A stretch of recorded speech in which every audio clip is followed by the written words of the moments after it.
అందరికీ నమస్కారం. నేను మీ కిరణ్ రాయల్, జనసేన పార్టీ తిరుపతి నియోజకవర్గ ఇన్ఛార్జ్. మొత్తానికి 10 రోజుల ధర్నా, దీక్ష,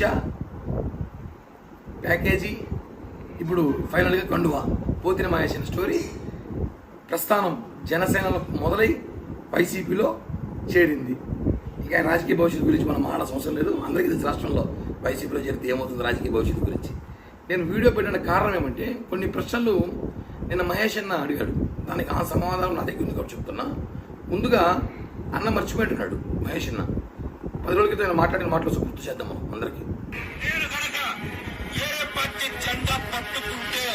విజయవాడ నగరంలో ఏ కార్యకర్త అయినా సరే కొబ్బరి బొండ కత్తి తీసుకొచ్చి నాకు చెయ్యి తీసేయాలి.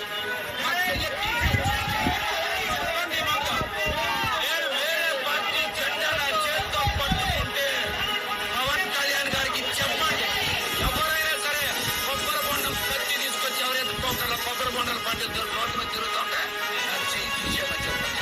నేను ఇప్పుడు చెప్పన్నా, ఏ చెయ్యి ఎరుక్కుంటావు? కుడి చెయ్యి, ఎడం చెయ్య. వేరే జెండా పట్టుకున్నాను కదా, పట్టుకున్నావు కదా, వేసుకున్నావు ఫోటో. వైసీపీలోకి వెళ్ళావు, కొండవ వేసుకున్నావు, మంచిగా అంతా సెట్ అయినట్టుంది. వారి క్రితంగా చెప్పావు, నేను పట్టుకుంటే కొబ్బరి బొండ కత్తు చేయి నరకమని. ఇప్పుడు ఏ చేయి నరకాలి? లేదా మీరు నరుక్కుంటారా? లేదా కొబ్బరి బొండ కత్తులు విజయవాడలో లేవా? లేదంటే మీ చుట్టుపక్కల ప్రాంతాల్లో ఉన్న కత్తులని మీరు సర్దుకొని దాచిపెట్టారా అని అడుగుతున్నా. మీరు నేను మాట్లాడుతూ సింహం సింగల్గానే నాయకుడు కావాలంట.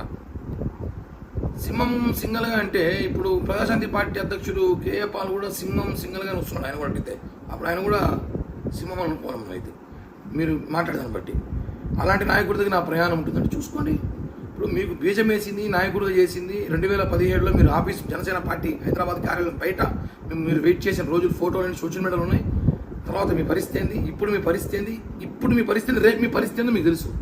మీరు జనసేన పార్టీ నాయకుల్ని పవన్ కళ్యాణ్ గారిని మాట్లాడే స్థాయి కాదని చెప్పి కూడా మీకు అర్థమైంది. భవిష్యత్తుపై భద్రత కల్పించే నాయకుడు కావాలి. భద్రత అంటే ఏంది? భవిష్యత్తు అంటే ఏంది? భరోసా, ఆర్థికంగా భరోసానా, లేదంటే ఆస్తులుగా భద్రతనా? ఇవన్నీ కూడా మీకు వైసీపీని చేరినట్టుంది. కాబట్టి మీరు ఈరోజు మాట్లాడుతున్నారు. అన్నీ సెట్ చేసుకున్న కదా పోయారు. ఆ ధర్నా, దీక్షలు ఇవన్నీ చేయడం కూడా మొత్తం ప్లాన్ ప్రకారం జరిగింది.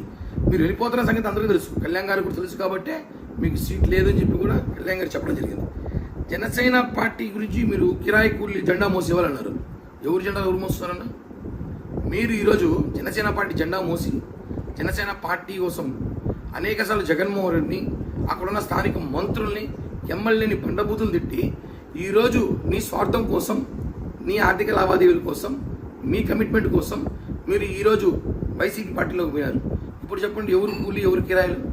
మీరు చేసింది ఫస్ట్ మీరు మాట్లాడే ముందు మీరేం చేస్తారో విమర్శ చేసుకొని మళ్ళీ మాట్లాడండి.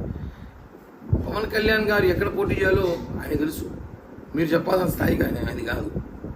ముందు జనసేన పార్టీ నుంచి మీరు వచ్చారు, జనసేన పార్టీ నాకు భిక్ష పెట్టింది అని చెప్పి అనేక వీడియోలు మీరు ఉన్నాయి.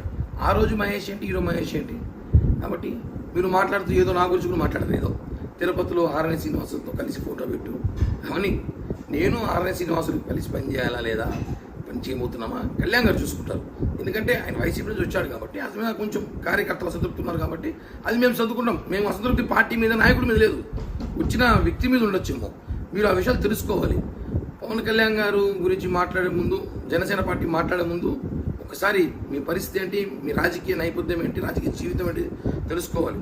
అంతేగాని మీరు అధికారంలో రేపు వైసీపీ వస్తుందేమో, మీకేం కమిట్మెంట్లు ఇచ్చారేమో, కిరాయి కూలీలను ఇవన్నీ మాట్లాడితే మాత్రం బాగోదని చెప్పి కూడా హెచ్చరిస్తూ, కొబ్బరి బొండ కత్తులు మా తిరుపతిలో కూడా ఉన్నాయి, అక్కడ లేకపోతే మేము పంపిస్తాం అవసరమైతే. మాట్లాడే ముందు ఒక కమిట్మెంట్తో మాట్లాడాలి. కమిట్మెంట్ లేని నాయకుడు నువ్వు, కిరాయి కూలీ నువ్వు. ఈరోజు కిరాయి కూలీగా మారి మా దగ్గర కూలీ పని చేసి ఈరోజు వైసీపీ కూలీగా మారిపోయింది పోతిన మహేష్.